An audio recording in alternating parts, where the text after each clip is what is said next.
Throughout hockey, there's a lot of physics involved in skating, shooting, passing, and movement of the puck throughout the ice, and much more. Goalies often use physics in everyday gameplay also.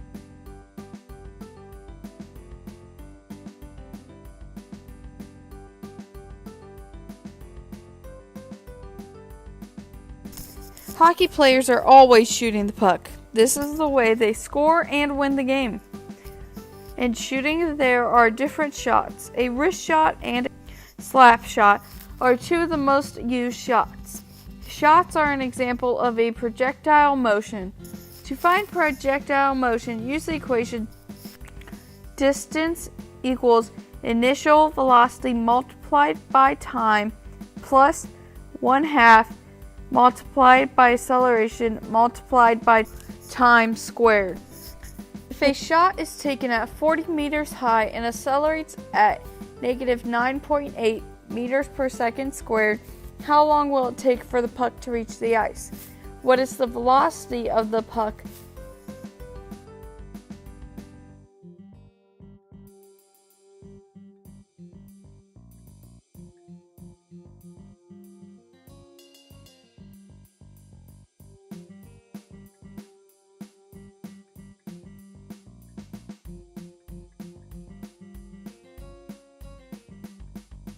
For this problem, you should use the order of how to find projectile motions.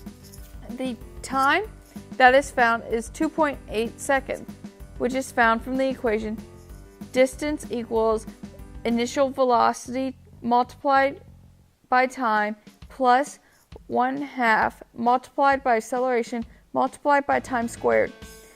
Velocity is found from the equation v equals dt. In this problem, the velocity is 14.3 meters.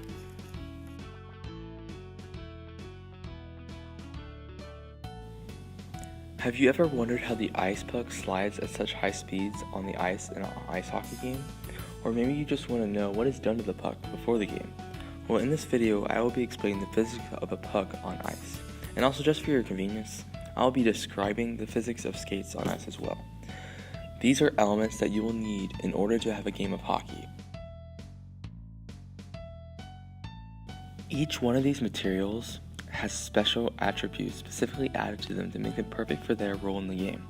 For instance, did you know that the puck is frozen in a special freezer before the start of the game in order for the puck to be so slick on the ice?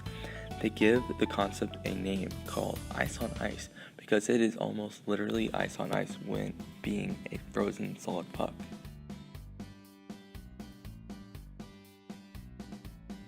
The equation you would use for the way a skate slides on ice would consist of F equals mg, where F is the vertical contact force with the ice acting on the skater's blade, and m is the mass of the skater and the skater, and g is the acceleration due to gravity, which is 9.8 meters per second squared.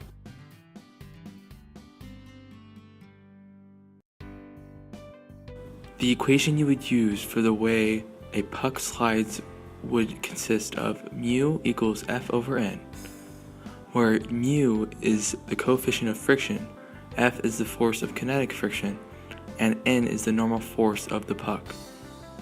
The equation you would use for the way a skate slides on the ice would consist of F equals mg, where F is the vertical force and the vertical contact force with the Passing is one of the most important skills in hockey. This is because it is used just as much as skating.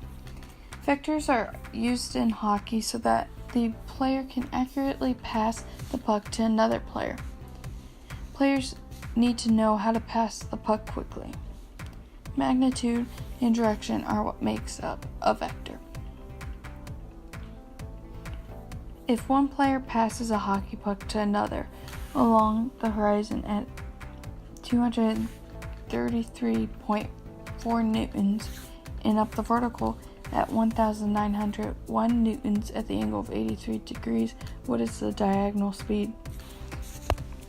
In order to find the diagonal speed, you need to use the Pythagorean theorem, which is a squared plus b squared equals c squared. 233.4 squared is 54,475.56. 1,901 squared is 3,613,801. These two numbers added together equal 366,827.56. This square rooted is 1,951 newtons.